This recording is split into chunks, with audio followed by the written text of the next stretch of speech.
जगत में प्रत्येक व्यक्ति को किसी ना किसी प्रकार की निर्बलता अवश्य होती है। जैसे कोई बहुत तेजी से दौड़ नहीं पाता तो कोई अधिक भार नहीं उठा पाता, कोई असाध्य रोग से पीड़ित रहता है तो कोई पढ़े हुए पाठों को स्मरण में नहीं रख पाता। ऐसे अनेकों उदाहरण और भी हैं। क्या आप किसी ऐसे व्यक्ति को जानते हैं जिसे सब कुछ प्राप्त हो और हम जीवन की उस एक निर्बलता को जीवन का केंद्र मानकर जीते हैं? इस कारणवश हृदय में दुख और असंतोष रहता है सदा। निर्बलता मनुष्य को जन्म से अथवा संजोग से प्राप्त होती है, किंतु उस निर्बलता को मनुष्य का मन अपनी मर्यादा बना लेता है। किंतु कुछ व्यक्ति ऐसे भी होते हैं जो अपने पुरुषार्थ और श्रम से उस निर्बलता को पराजित कर देते हैं। क्या भेद है उनमें और अन्य लोगों में? क्या आपने कभी विचार किया है? सरल सा उत्तर है इसका। जो व्यक्ति निर्बलता से पराजित नहीं होता, जो पुरुषार्थ करने का साहस रखता है हृदय में, वो निर्बलता को पार कर जाता है। अर्थात निर्बलता अवश्य ईश्वर देता है, किंतु मर्यादा मनुष्य का मन ही निर्मित करता है। स्वयं विचार कीजिए।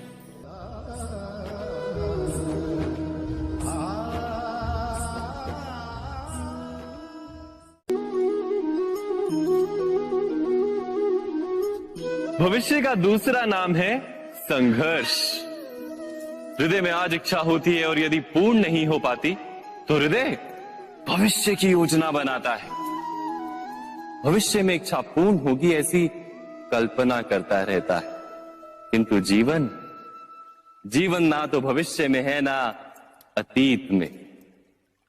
जीवन तो इस क्षण का नाम, अर्थात इस क्षण का अनुभव ही जीवन का अनुभव। पर हम ये जानते हुए भी इतना सा सत्य समझ नहीं पाते। या तो हम बीते हुए समय के स्मरणों को घेर कर बैठे रहते हैं, या फिर आने वाले समय के लिए हम योजनाएं बनाते रहते हैं और जीवन जीवन बीत जाता है। एक सत्य यदि हम हृदय में उतार लें कि ना हम भविष्य देख सकते हैं, ना ही भविष्य निर्मित कर सकते हैं, हम तो केवल धैर्य और साहस के साथ भविष्य को आलिंगन दे सकते हैं, स्वागत कर सकते हैं भविष्य का। तो क्या जीवन का हर पल जीवन से नहीं भर जाएगा? स्वयं विचार कीजिए।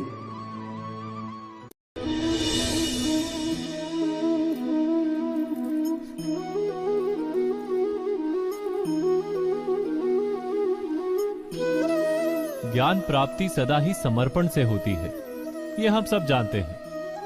किंतु समर्पण का वास्तविक महत्व क्या है? क्या हमने कभी विचार किया? मनुष्य का मन सदा ही ज्ञान प्राप्ति में विभिन्न बाधाओं को उत्पन्न करता है। कभी किसी अन्य विद्यार्थी से ईर्ष्या हो जाती है, कभी पढ़ाए हुए पाठों पर संदेह जन्मता है और कभी गुरु द्वारा दिया गया दंड मन को अहंकार से भर देता है। नहीं, क्या ऐसा नहीं होता? न जाने कैसे कैसे विचार मन को भटकाते हैं और मन की इसी अयोग्य स्थिति के कारण हम ज्ञान प्राप्त नहीं कर पाते। मन की योग्य स्थिति केवल समर्पण से निर्मित होती है। समर्पण मनुष्य के अहंकार का नाश करता है। ईर्ष्या, महत्वाकांक्षा आदि भावनाओं को दूर कर हृदय को शांत करता है और मन को एकाग्र करता है। वास्तव में ईश्वर की सृष्टि में ना ज्ञान की मर्यादा है, ना ज्ञानियों की। गुरु दत्तात्रेय ने तो गाय और श्वान से भी ज्ञान प्राप्त कर लिया था।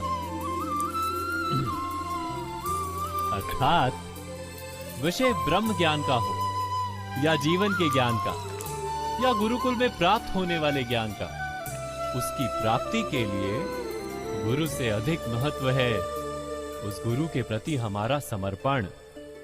क्या यह सत्य नहीं?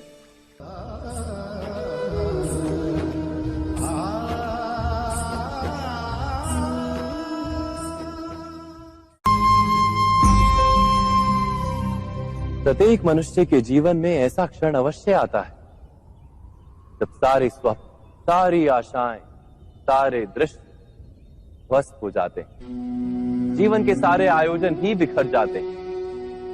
एक और धर्म होता है और दूसरी ओर सुख। इसी को धर्म संकट कहते हैं। जब धर्म का वहन ही संकट हो और धर्म का त्याग ही सुख हो। विचार कीजिए, कभी किसी स्वजन के विरुद्ध सत्य बोलने का अवसर प्राप्त हो जाता है, कभी ठीक दरिद्रता के समय सरलता से चोरी करने का मार्ग प्राप्त हो जाता है, कभी किसी शक्तिशाली राजनेता या राजा के कर्मचारी का अधर्म प्रकट हो जाता है। सबके जीवन में ऐसी घटना बनती ही रहती है। अधिकतर लोग ऐसे किसी क्षण को धर्म संकट के रूप में जान ही नहीं पाते। हमें किसी प्रकार के संघर्ष का अनुभव ही नहीं होता। सहजता से सुख की ओर खींचे चले जाते हैं, जैसे मक्खी गुड़ की ओर खींची चली जाती। वास्तव में धर्म संकट का क्षण ईश्वर के निकट जाने का क्षण होता है। यदि हम संघर्षों से भयभीत ना हो, सुख की ओर आकर्षित ना हो, अपने धर्म पर दृढ़ रहे, तो ईश्वर का साक्षात्कार दूर नहीं।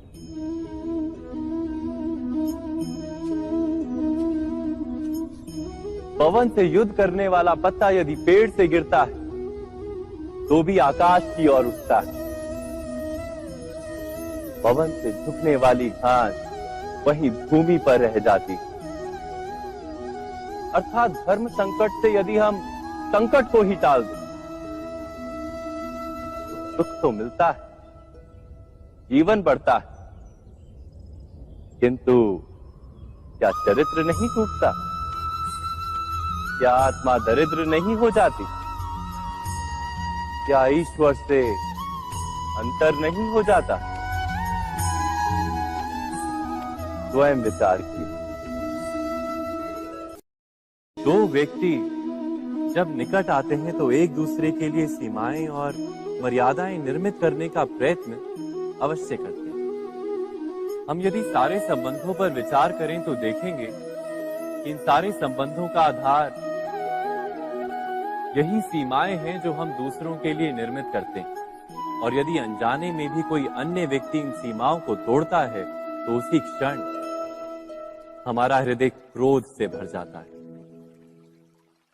इन सीमाओं का वास्तविक रूप क्या है? क्या हमने कभी विचार किया? सीमाओं के द्वारा हम दूसरे व्यक्ति को निर्णय करने की अनुमति नहीं देते।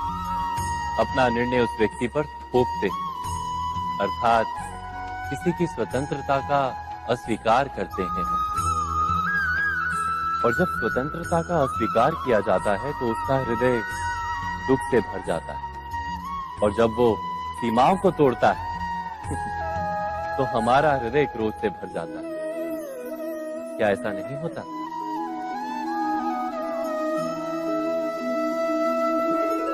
पर यदि एक दूसरे की स्वतंत्रता का सम्मान किया जाए तो किसी मर्यादाओं या सीमाओं की आवश्यकता ही नहीं होती।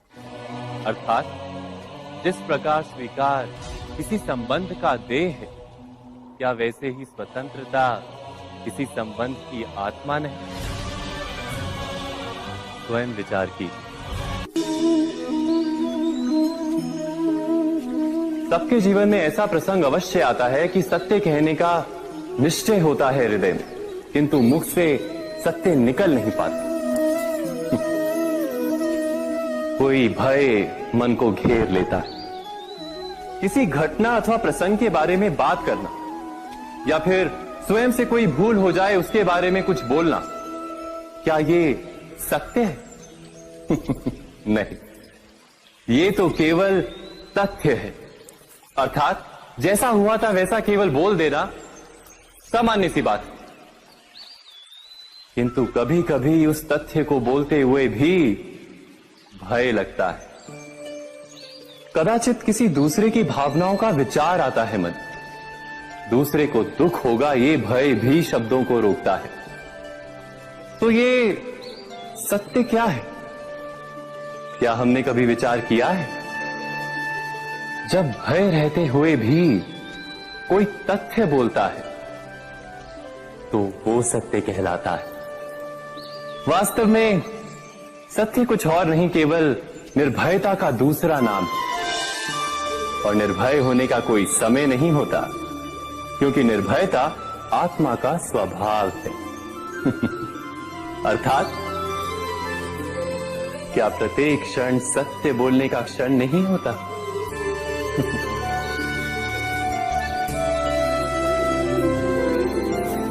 स्वयं विचार कीजिए।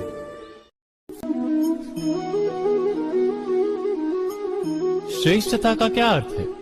श्रेष्ठता का अर्थ है दूसरों से अधिक ज्ञान प्राप्त करना। अर्थात मूल्य इस बात का नहीं कि स्वयं कितना ज्ञान प्राप्त किया, मूल्य इस बात का है कि प्राप्त किया हुआ ज्ञान अन्य लोगों से कितना अधिक है। अर्थात श्रेष्ठता की इच्छा ज्ञान प्राप्ति को भी एक स्पर्धा बना देती है। और स्पर्धा में विजय अंतिम कब होती है?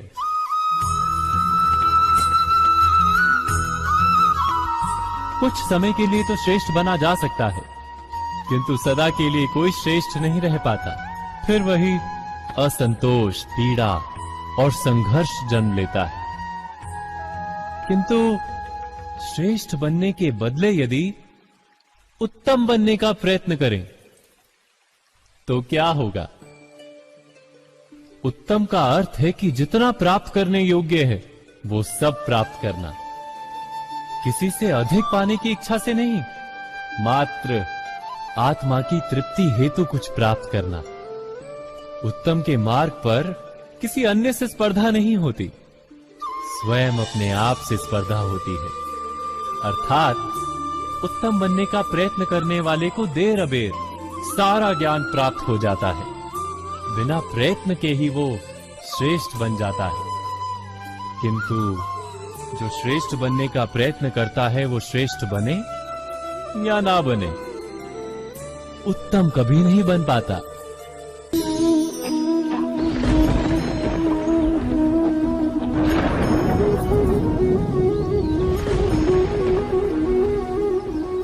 सपनों और पूर्वाभासों के आधार पर हम भविष्य के सुख दुख की कल्पना करते हैं।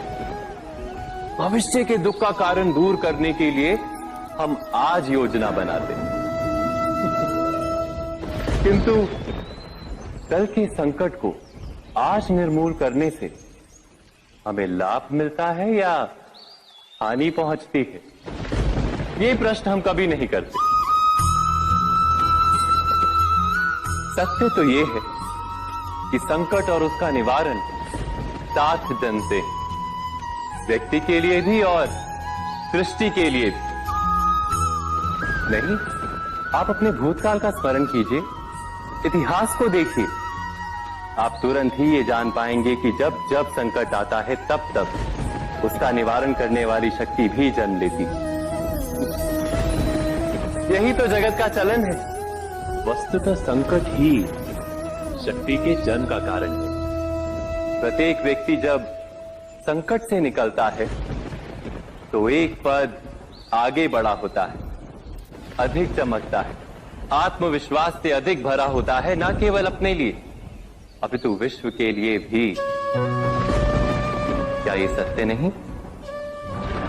वास्तव में संकट का जन्म है एक अवसर का जन्म, अपने आप को बदलने का, अपने विचारों को ऊंचाई पर करने का अवसर, अपनी आत्मा को बलवान और ज्ञान मंडित बनाने का अवसर। जो ये कर पाता है उसे कोई संकट नहीं होता, किंतु जो ये नहीं कर पाता वो तो स्वयं एक संकट है विश्व के लिए। विचार कीजिए।